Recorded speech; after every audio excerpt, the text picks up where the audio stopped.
Good evening, everyone, and welcome to Camppatton Family Compound.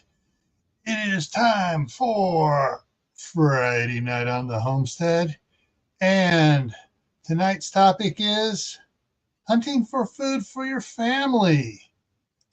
And how's everybody doing there? I got someone down in the basement. I'll bring him up in a second.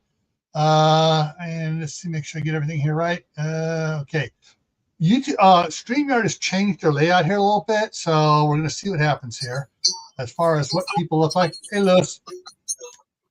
And let me see, because they broke up what was brand, which had all my little videos that pop up before, all the different backgrounds you see around and stuff. And then they split off style, which was the color of the thing, the shape of it. So I can change the shape to bubble. I can change it to classic. I can change it to minimal, back to block. But I'm trying to see if, so I can change myself around, but they haven't set it up yet to, no, they haven't set it up where I can, and then when I change it to that, it changes that all around. Okay, he dropped out again.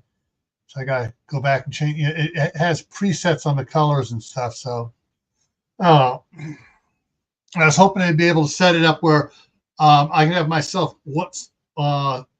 rounded edges and others just round spots, but it's not working. So let's go in here and take a look, see who's all here.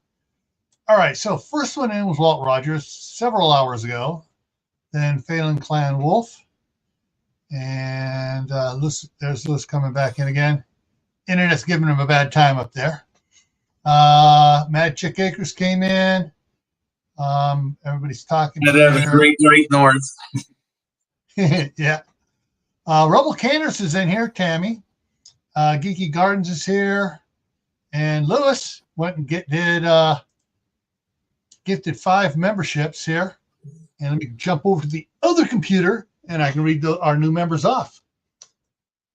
All right, scroll back. So Shady Hills Homestead, Rachel Knight, Stewart, Hedgehog's Homestead, Savage Air Guns, Nate Mitch, Prairie Rider, Josh, Sassy Cat and More, Stringfield Ridge Farm. Those are the new members. And let's see. All right, and here's Mark just joined us. Hello there.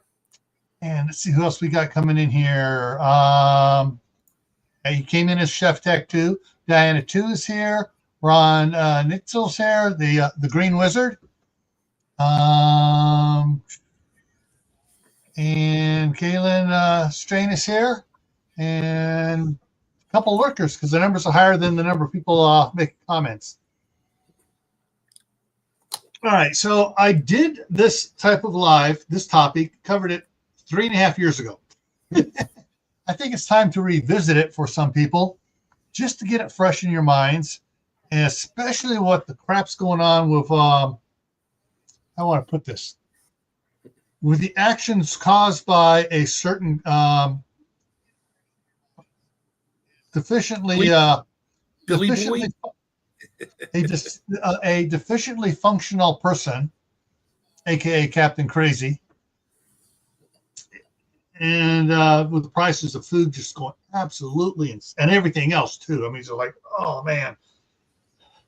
So before I jump into the topic itself, I'm going to bring something else up here. On my other side here, so just some informational reference that I can give you guys on how bad some of the things here are, and it's bringing it up on the wrong screen. I hate it when the there, we'll get that over there and drop that down, put that up. Okay, I hate it when Bill Gates forces an upgrade to a computer that doesn't need an upgrade, and when you're using multiple screens, it crams everything onto one screen. And here's Tammy. Woo-hoo. So, example, 3 months ago when I was first looking, 3 months ago? Yeah, 3 months ago when I was first looking for a four-wheel drive or all-wheel drive car, crossover, suburban, SUV or whatever you want to call them. One of the ones I was looking at was $21,000 for Chevy, and this is in California. Well, I found a couple more Chevy Traverses a couple days ago and sent the stuff to my wife. One was $33,000 and the other one was $28,000. Same thing. 2021 Traverses. Both of these I just quoted are 2021s, and they're up, another $8,000 what they were just 3 months ago. Imagine what your food's going to be doing. So, yeah. What do you mean, so imagine it? It's already doing it. Yeah, it's already doing it. But imagine where it's going to be in 3 months before our president has a chance to reverse some of these problems. All right, let me go drop that down. You can't reverse inflation. All you can say is it's down. Well, okay, it was 8% last month. That's only 2% this month. So the prices are only climbing by 2%. On top of the already 8%, 16%, 3 every month it's a different percent. It just keeps climbing. Like it's down. It's like you're full of crap. Nothing's down. It's just not as extravagant this month as it was last month. And they try to make it sound like a good thing. Sorry, off topic. Yeah. Oh, you're right. So it's all this stuff. And I've seen do I have that meme? I don't know if I had it. It's it was up there showing a graph showing gas prices going up and then down a little bit, and it had it circled down, down $2, or whatever, so many percent. Hey, gas is down. No, it's not. It's still up. $4 a gallon more than it was 4 years ago. It's just that it dropped $2 off the $6. Whatever. You know what I'm talking about. And that's not even the thing. You know it. It's not that stuff's more expensive. It's that they just keep printing money out of their free printing press, which makes the dollar worth less and less and less. Yeah. And that's the biggest. Nobody talks about that. And they throw more and more taxes on it because the dollar is worth less and less, and they need to have it be able to spend more of it. Yeah, and they don't give us the pay raises to go with it because exactly. All right, Kaylin. I don't know if you can track this. How much has bus fares gone up, or is it, or does your city provide free bus rides? But if you have to buy a bus pass, how much has it gone up in the last 4 years? All right. Gas here jumped down. Yeah. Right after the election by about almost 50 cents. And this weekend, it went back up 30 cents. Yep. It's just unreal. You can't tell me the price. I know why. I know I went back up 30 cents. I'm looking at a Canadian dollar sitting at 69 cents to the US dollar right now. Ouch. That's more than it was several months ago. Anyways, more disparity. The oil companies, even though they were being dictated to lower prices prior to the election, and they lowered the wholesale prices. By the time it got to people, it was just a week before the election and 4 weeks after the election. But now they're, okay, we need to gouge everybody because everybody's traveling for the holidays. All right. So if things keep going from bad to verse, and from verse to real verse, sorry, I'm throwing a little German accent in there, pronouncing the W as a V.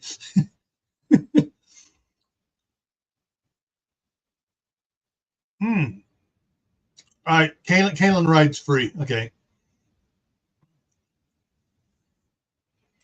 And she says it's been holding current for the last 5 years. Yeah. And all of a sudden, when they have to jack prices, they'll jack prices. But you're going to have to look at getting food elsewhere, and for some people, elsewhere is going to be a culture shock. When I was growing up, one of the boys on the youth softball team, Rich Goodrich, he and his dad used to go out and hunt squirrels in the city. Quote, city. The county seat of Contra Costa County, which compared to most cities is still a hick town of 60,000 people, but still it's a hick town compared to other side of the hill of Oakland, Berkeley, San Francisco. But yeah, I mean, squirrels run all over the place, and they were hunting squirrels, and they liked it. Squirrel tastes good. Just saying. Yeah. Squirrel gravy is excellent. But that's going to be a culture shock who people don't know how to do it, never done it, and it's going to be, we're starving. I don't want to do that, but pow. Yeah. Yeah.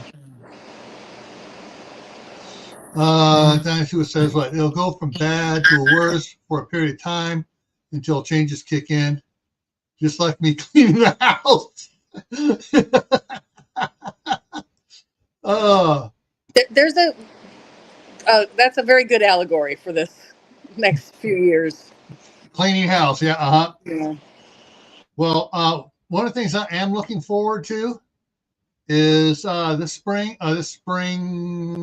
Yes, it'll be in springtime. No daylight savings time coming around. Trump is pushing hard to eliminate it because he's seen the numbers, how much it actually costs city governments, county governments, state governments, and the people, because businesses are being affected by it. Every time it changes, it affects the bottom line, so they got to jack prices. So, Lewis says, went hunting this year for the first time since the pandemic started. Got 3 deer tagged, traded, one to a farm for half a cow, the other for a pig farmer. Cool. Nice. Excellent. That's what you doing. That's my project tomorrow. Somebody gave me some venison, and I have to take it off the bone and get it canned. So that's my project tomorrow. That kind of reminds me what he said about trading to a farmer for a pig farmer. You get a half a cow and trading a pig farmer.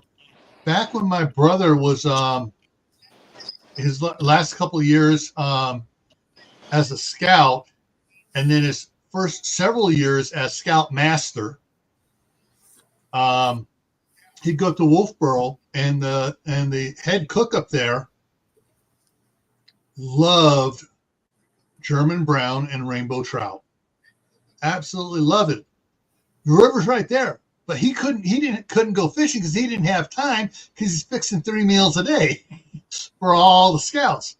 Well, my brother found out that he really liked it and stuff. He goes, got an idea. He went out at 5 o'clock in the morning, caught the limit, brought it back up, knocked on the back door of the mess hall. Hey, I heard you like trout. You go, oh, thank you. Wait right there. Went in, grabbed the steaks that some of the kitchen staff were supposed to have, and all the different staff and stuff get steaks and different things a little bit differently for final meal of the day. Traded him for it. Bring more tomorrow. I'll have more steak for you.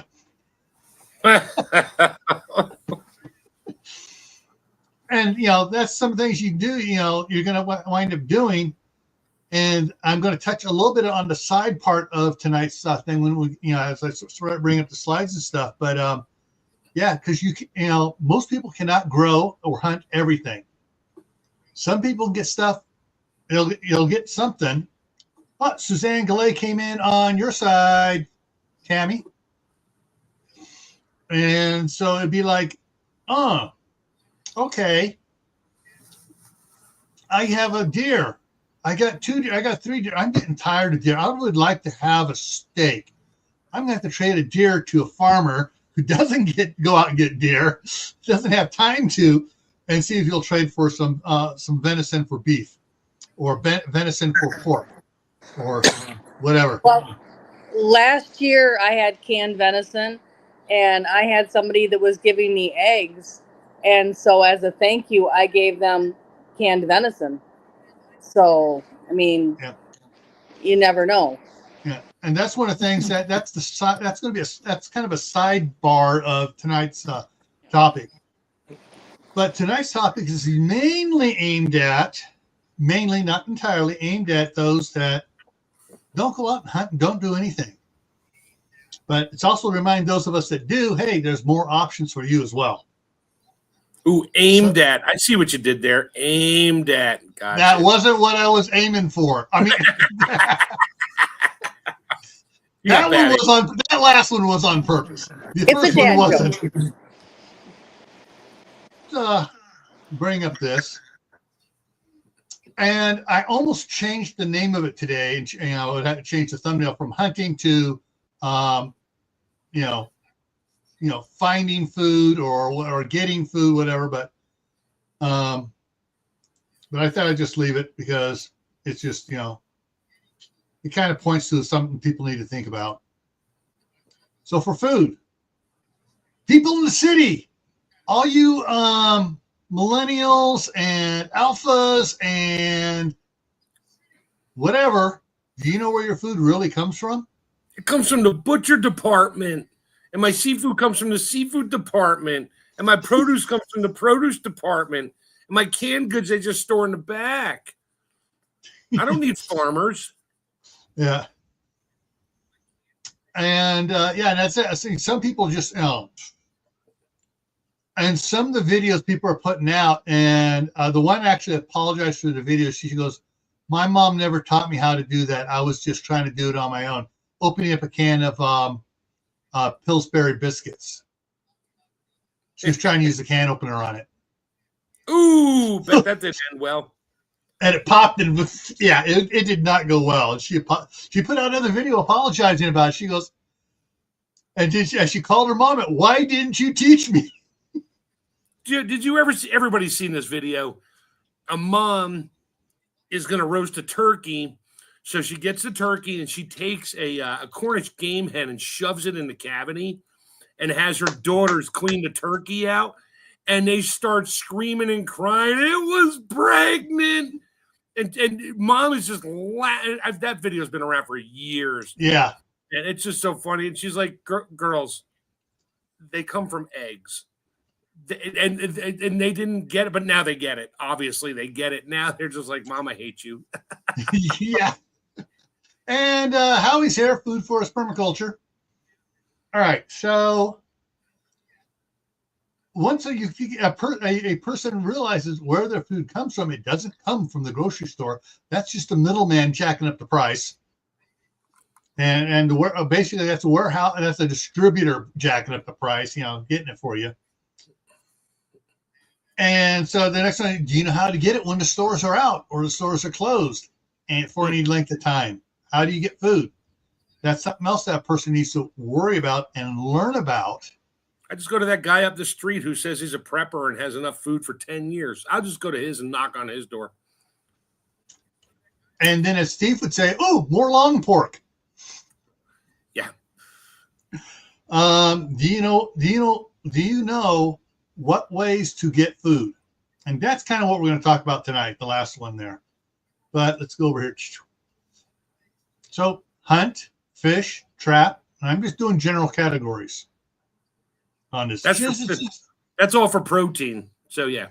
Yeah. Rebecca Touched by Yarn. Welcome in on Tammy's side. And so and then along with that comes, do you know what to use? Or when I say about what to use, what equipment to use and how to use it. Oh, do you know what to use from the animal you get and how to use it as well? Double-sided questions here.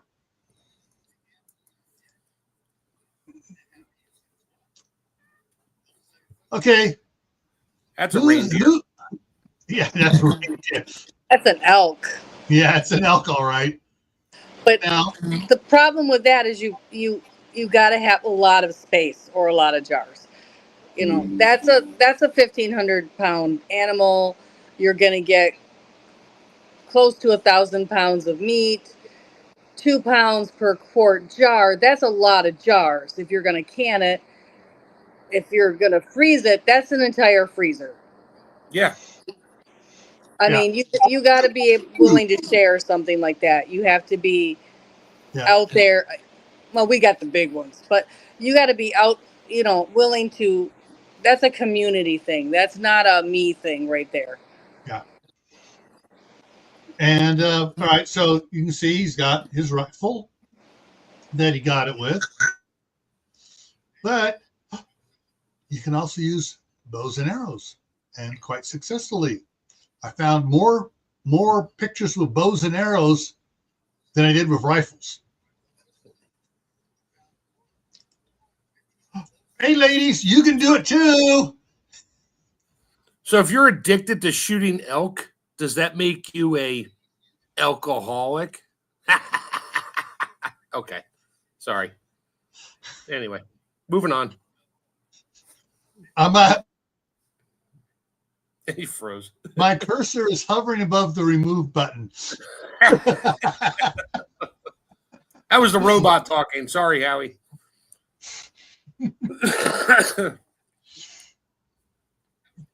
All right. So, and that's one of the things it's going to be interesting once my wife retires. A couple of the ladies in town have said they're going to take her hunting. Oh, fishing. Oh, I love this type of fishing. When you got little ponds on the river coming through. Oh, this reminds me up at Scout Camp. That's the way the river was, part of the way down, part of the way above the Scout Camp area, where we got all those nice 12-inch German browns and rainbows out of. But learning how to fish. Do you know how to fish? With lures, with spinners, with flies, worms, corn. Worms. My brother could probably have done a 2-hour video live stream just on fishing. And so could his boys. He took them all fishing all the time. When I was growing up, we used to fish with slices of Oscar Mayer bologna. We caught lots of fish with bologna.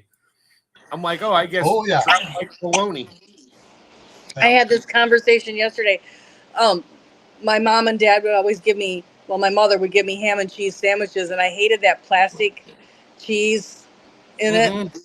And so I would eat some of the bread, most of the ham, and then the rest of the bread and cheese went. And I would go fishing all day with the bread and cheese sandwich. Yep. Yeah, just mash it up into a ball. Yep.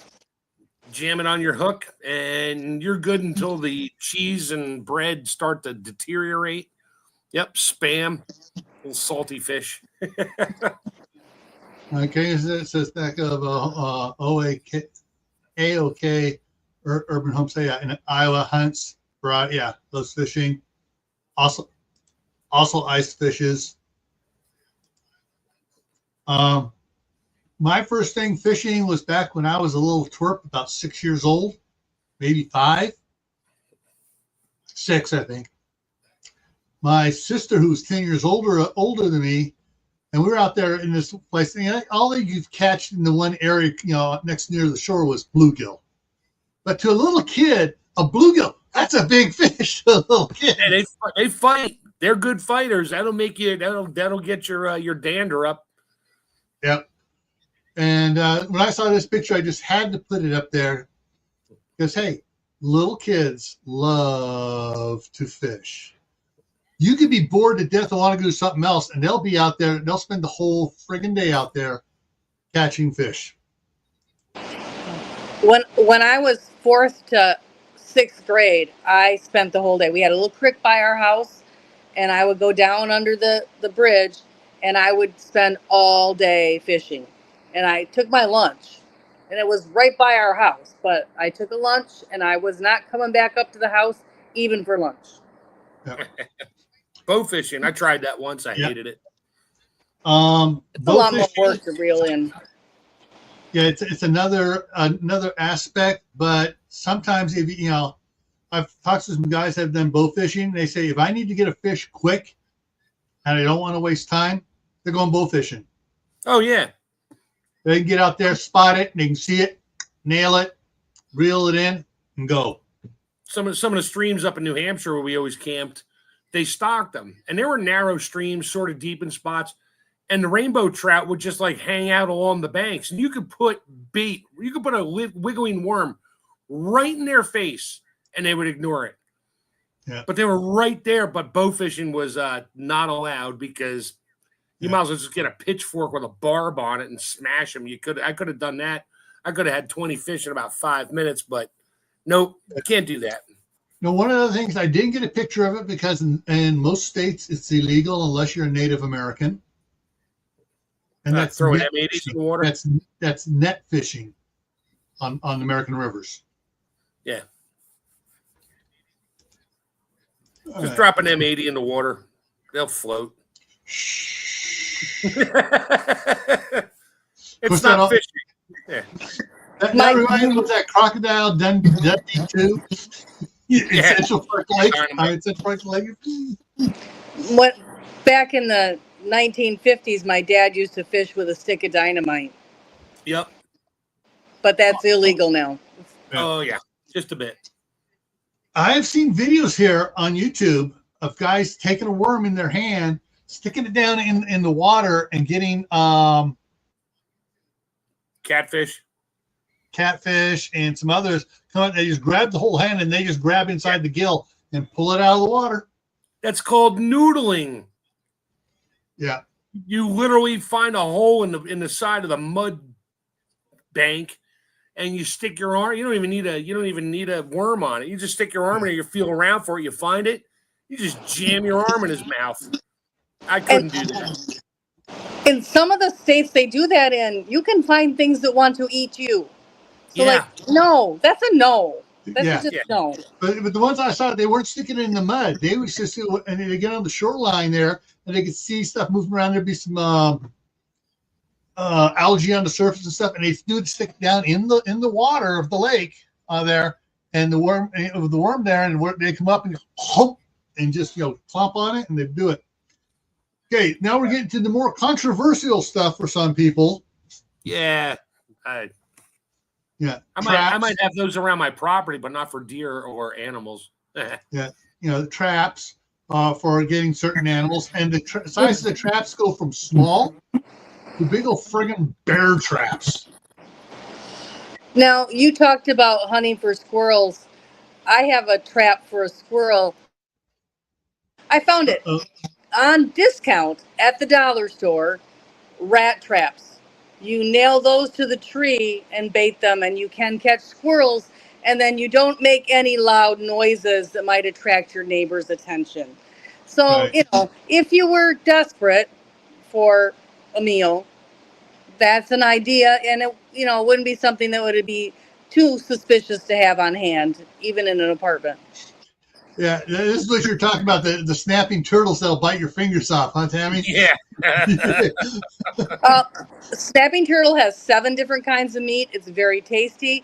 You pressure cook it before you clean it. Before you eat it. You've cleaned it. You double clean it. Pressure cook it is one way to clean it before you then have it ready to where you can actually cook and eat it. So, I've eaten a lot of snapper. It was one of my mother's favorite foods. Remember, I'm a little redneck. I'm a lot redneck. And if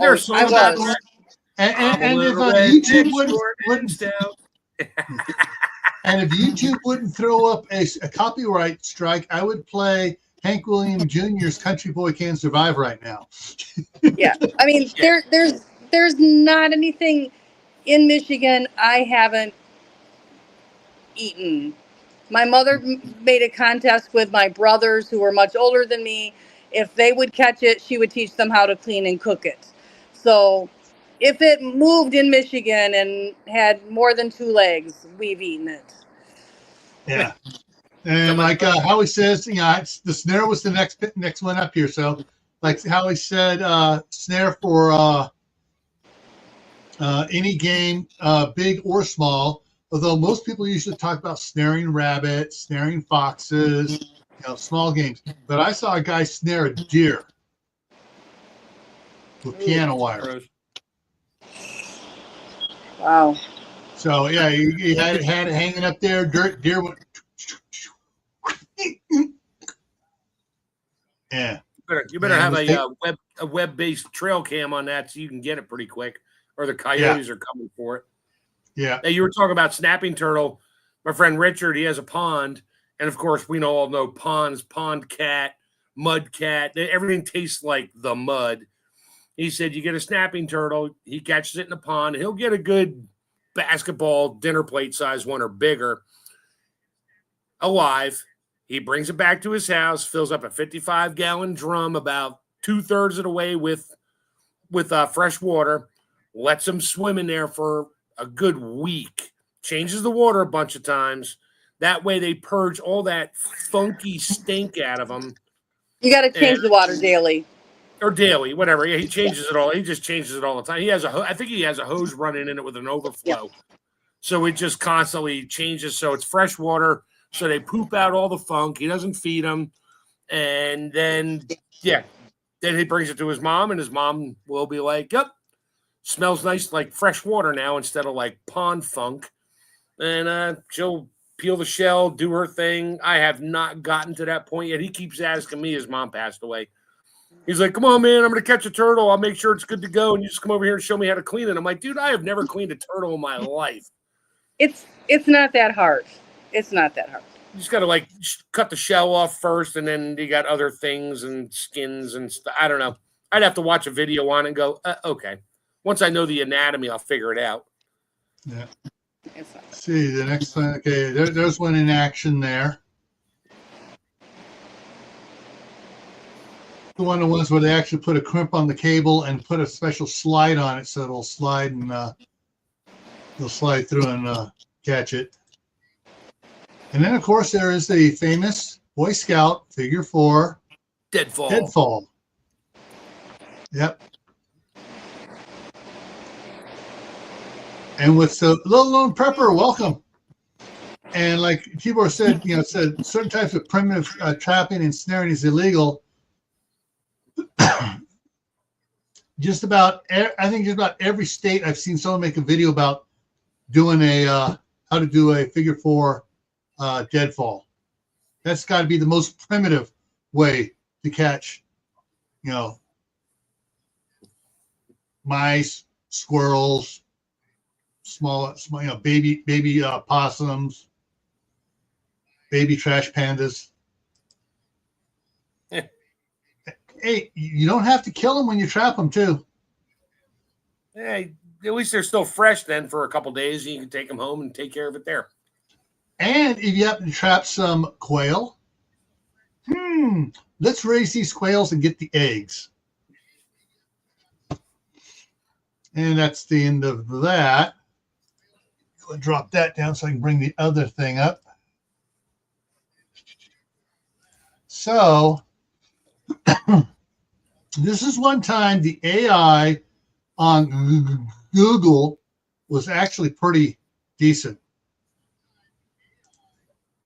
So I Googled, ways to hunt food, and it came up with observing animal behavior to find their feeding area, setting traps or snares, using bow and arrow or firearms, stalking the prey stealthily, fishing with rods, nets. Oh, wait, nets are illegal. AI, unless you're Native American.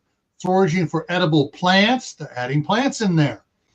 Collecting shellfish, hunting small game like rabbits, squirrels, with appropriate techniques depending on the environment, local regulations, always proprietary safety, blah, blah, blah, blah. And then it has some more information. But I was surprised it actually put out information which is against its sister corporations' standards, community standards. Yeah. And it got, actually, all in all, for a stupid AI, it wasn't that bad.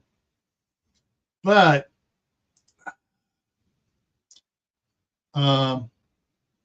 archery is probably the best alternative for people because you can practice in your backyard as long as you not aiming up over the fence, and you get a couple bales of hay. You get a big enough basement. You can practice in your house if you don't have any kids. Yeah, so you got bales of hay to shoot into, or a foam target. Yeah, foam targets, cardboard targets. They turn the not the cardboard So it's this way, so you see all the little holes and stuff, so it slows it down. But yeah, archery is probably one of your best bets because it's quiet. It doesn't require a permit, and it's just fun. Well, you still need a permit to hunt with it. Oh, that's a license. That's a license, not a permit to You don't need a permit. Require you get a permit just to have a pew-pew. Yeah. You can own it without asking for permission. Yeah. And besides draw bows, there are you got recurves, compounds, crossbows. Yeah, cross pistols. Yep, I have one of those. They're fun. Bunch of ways. Shoot squirrels with a crossbow pistol while they're still up in a tree. Because when you miss, you ain't getting that bolt back. It's gone. Yeah. Unless you're using fishing bolts, and you stop the line and reel the bolt back. Yeah, always follow the line to find out where your bolt got stuck to the top of a tree somewhere. Yeah. All right. No, here it is. Here's one I wanted to show. What do you see about this picture? She's bow hunting, and she's got a revolver hanging off her hip. Yep, she's got her backup weapon for the. Based on the landscape and the truck, she's in Alaska. Or Montana. You don't go hunt in Alaska unless you got a sidearm hanging off your front, back, side, somewhere, and whatever else you're actually using to hunt with. Because when that bear comes up behind you, you ain't drawing back that quick with an arrow. Yeah, but so in my humble opinion, I think archery is the best way to go. And here you got the crossbows.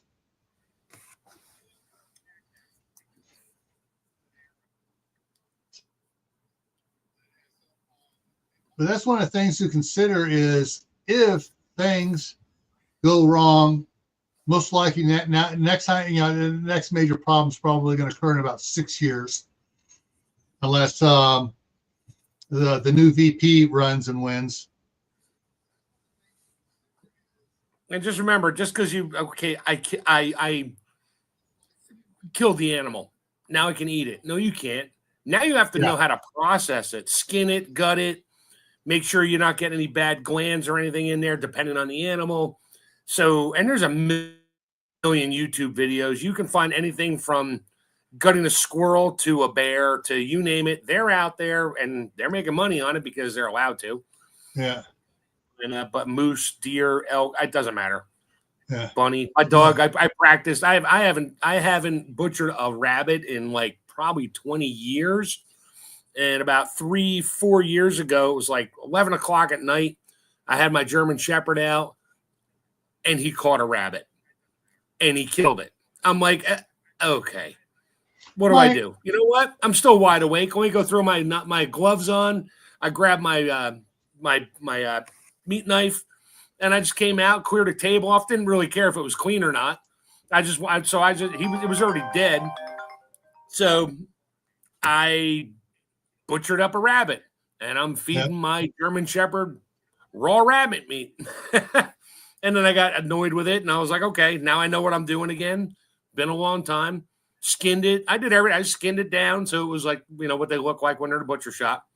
Yeah. And then I gave him some and threw it over the fence. Of course, he probably got worms that next week, and I think he did. So whatever. Yeah. Like T-Word says, Living Off the Land is not a Disney movie. Even though when I was growing up, the Disney movies with Old Yeller, Davy Crockett, or Daniel Boone. They go from the deer in your sights to a roast rotating on your fire. Yeah, they couldn't show anything. It's like, it sort of works that way, but not really. Yeah. So one of the things to get in preparing for that, that's beef. Most four-legged animals are similar in physiology. Okay, hang on. Yeah. All right. So right now it says save 50% when you buy two. So you buy one for yourself and one for a Christmas present. you save 50%. Anyways, his other book, There you go. poultry, rabbit, lamb, goat, pork, and I think that covers just about anything else you're going to come across. Except for Fox wild and everything game. else. So you'll have enough information here to do everything. He probably has one for butchering wild game from deer, elk, bear, whatever, fish. It's not on Amazon. He doesn't. No. They actually make little flashcards for butchering deer. So literally, where you go to Walmart or the sportsman's shop here, you can actually get these little folding cards, and it goes step by step through it. So I mean, you can find a $3 resource. Yeah, and those are laminated too, so if they get sweat, your card's not ruined. Yeah, just wash them off and you're good. I'm dying to find a friend of mine that is willing to do, and Tammy would know what this means, the golf ball technique on a deer. They use a You're Rocky Mountain oysters. No. This is for skinning a deer. You need a tractor. You need a tree, a chain, a truck, and a golf ball. And somehow or other, they wrap the golf ball somewhere on the skin, and then they just drive forward their truck at like 10 miles an hour, and it just rips the skin right off in one. And then you have hair everywhere. No, not from a couple of videos I saw. I was like, that's interesting, but I need to see that person. Short of that, no, just use a knife and hang it up and do your thing. Yeah. And so there's a lot of good information in these. Let's take a look and see inside here. This is the free sample reading. Goes through, talks about lens pictures, information. Chapter 1, chapter 2, talks about all the chapters, what you're covering, how to do stuff up. Going through it. So, type of tools to need. Make sure you have tools ahead of time. Make sure you have tools ahead of time. They no longer sell those meat saws. You have to order them off Amazon. Our big box orange and store here. No. You can order them, but it takes a week to get in. Yeah, because it's all stainless. Yeah. I even tried Harbor Freight. They didn't have anything in a blade was stainless. I went to Menards. They didn't have a stainless steel blade. So, yeah. I was able to get 12-inch stainless steel reciprocating saw blades for my Sawzall. I ordered like an 8-pack of them. It was great because a friend of mine had a cow done. And he gave me all the bones, but they were all whole. I'm like, I can't work with whole bones. I need them cut up. So I rigged up my Sawzall in a vise and stuff and did it outside and put the stainless steel blade in there and hit the trigger and just sat there and cut bones up so I could throw them in the pot and roast them. And so, if you think you're going to have to be doing this either for sport or necessity, see if any of your friends, co-workers, go hunting and stuff, and get them to take you along and show you how to do stuff. Hands on, and that way you have someone there who does it, and they say, no, you're gonna cut the bladder, get the knife out of there, move it over here, and they can teach you how to do things right.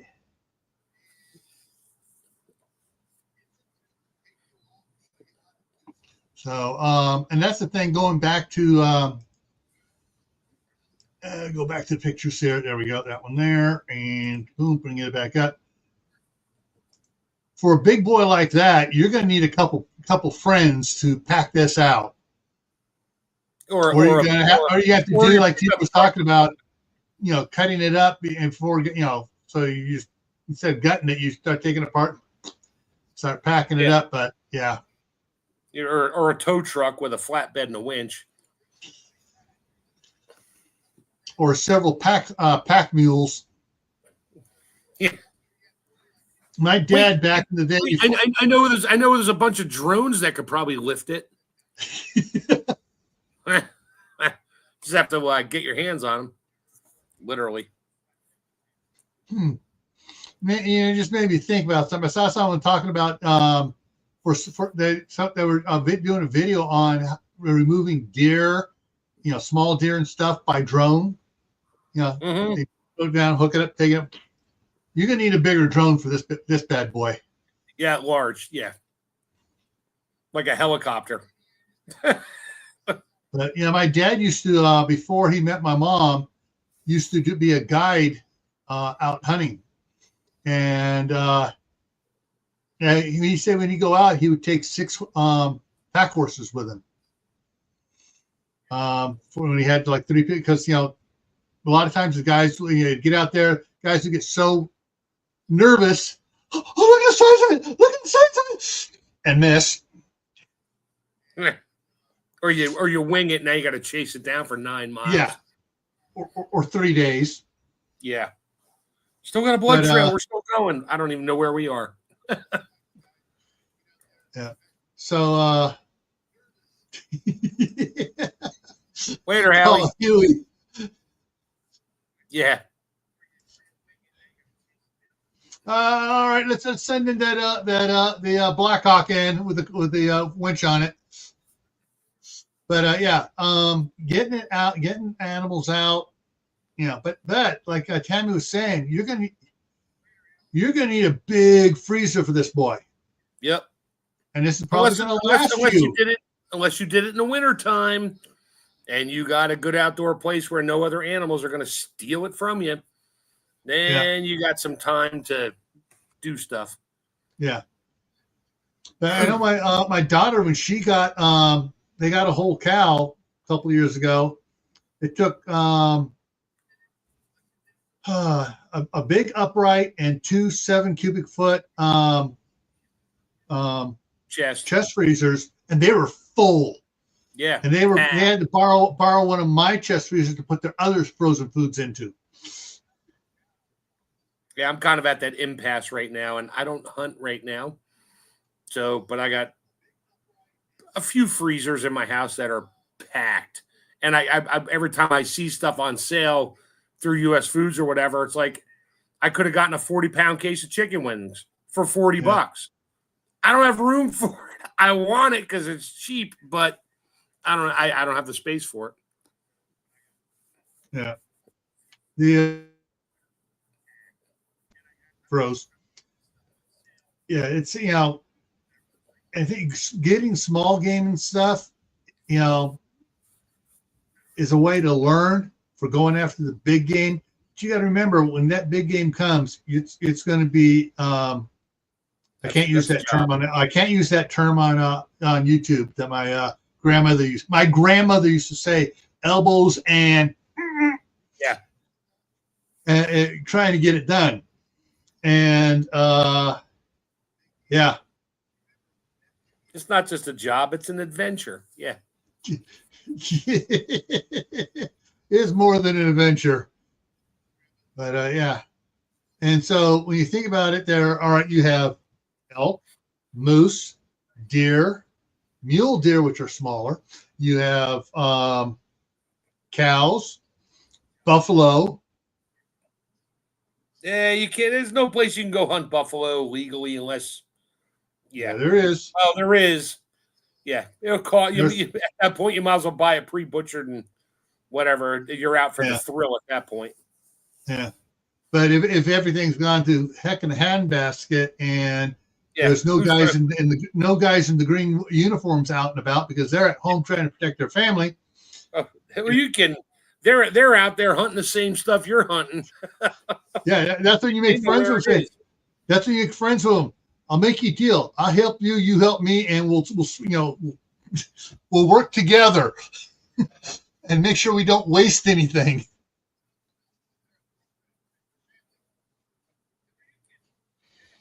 I want to do a salt cure without the added crap that they tell you must use because they never used that back in the 1800s. Yeah. I just want to do a salt cure on pork or beef or whatever and hang it, dry it, get it to the point and slice it and eat it. Thank you, Kaylin, for I knew that the wild sheep, the bighorn sheep and stuff like that, goats, wild goats, pigs, hogs, or as they call them in Oklahoma and some of the other states that are there, wild boar. Yeah, it's just all the videos out there, all the channels doing with the drop traps out there. Just the helicopter. I love watching the helicopter hunting where, I mean, these guys got like 80 magazines and 3 rifles each with 80 magazines each. And the helicopter just flies around and they're just shooting them everywhere because they destroy the farmlands. Yeah. Now, whether they go get them all or not, I have no idea. I think they get some of them, but wild boars got some bacteria and stuff in those things that you got to be careful with. Yeah. So I think we've covered everything pretty good for a beginner's introduction for hunting and stuff and fishing. Yeah, like I said, I wish my brother was still alive. I'd get him up here and we'd do a 2-hour on fishing.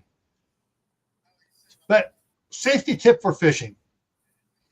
My brother was fishing on the North Fork of the Stanislaus River up by Camp Wolfboro, and he was aiming at one who wasn't looking behind him.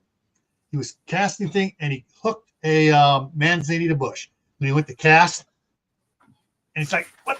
And it popped loose, and it pegged him right back here with one of the 3 hooks. Just went in.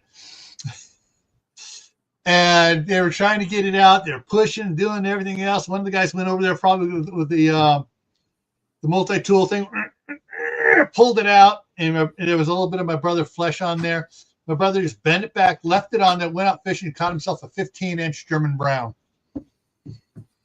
He said the fish were out for revenge when they smelled his blood in the water. I made the mistake of trying to cast off a beach on a lake up in Rangeley, Maine a long time ago. And my neighbor, my friend, I said he just ducked down.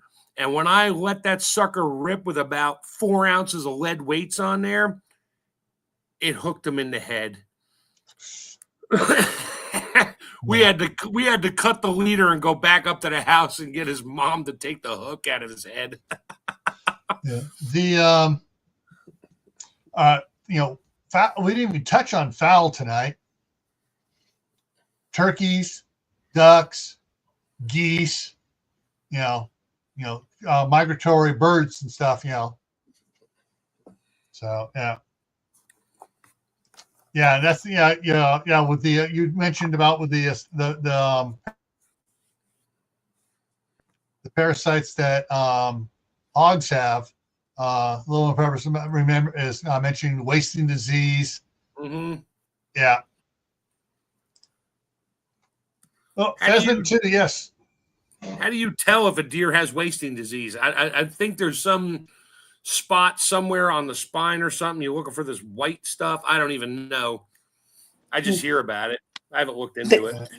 They also have TB, which you can see the white spots along the white spots you're talking about, or the TB. You can see those along the rib cage. Chronic wasting disease,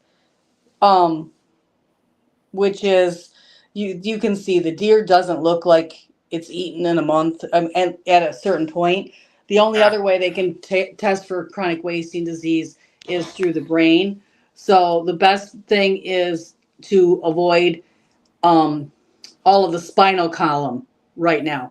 So right now, since they've had it a little bit in our area, I'm not doing the neck roast and anything involved with the central spinal column. Okay. What about I'm not boiling those bones to make bone broth. I'm tossing it, where before I would have used the neck roast and I would have boiled a lot of those bones for bone broth. Mm-hmm. So that's how you avoid it and stay safe. Yeah. 2x V came in on your side, Tammy. Hello. All right. So coming up here now, Tomorrow on Gray Man Prepping, preparing for extreme cold.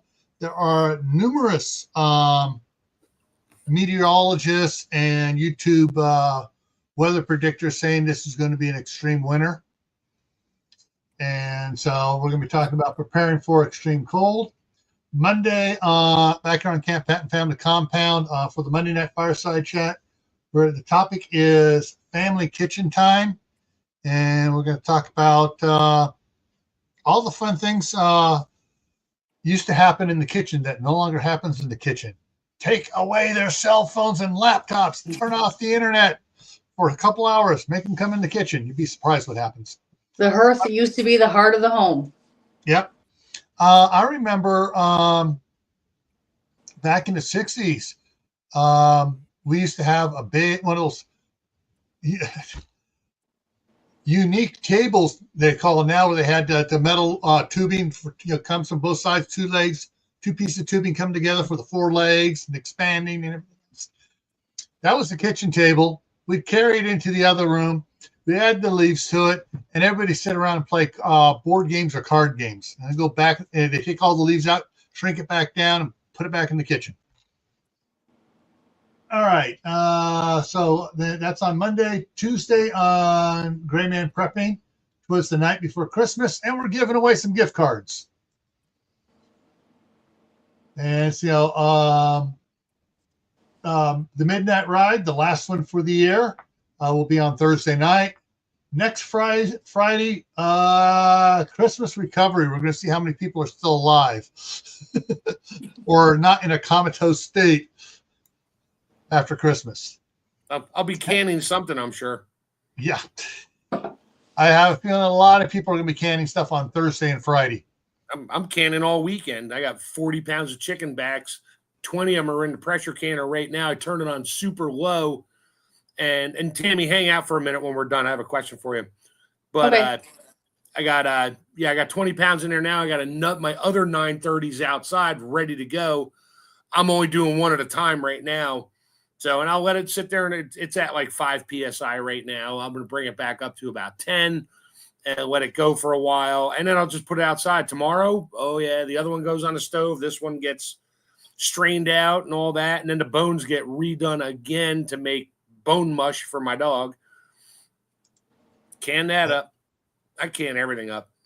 Yeah.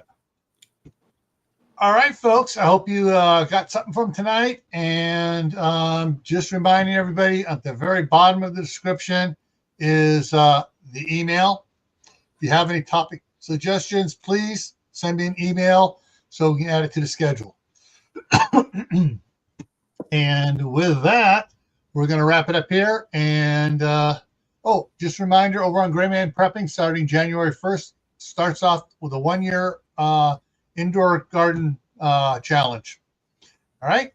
We'll see you around. Take care, everyone. Have a good night.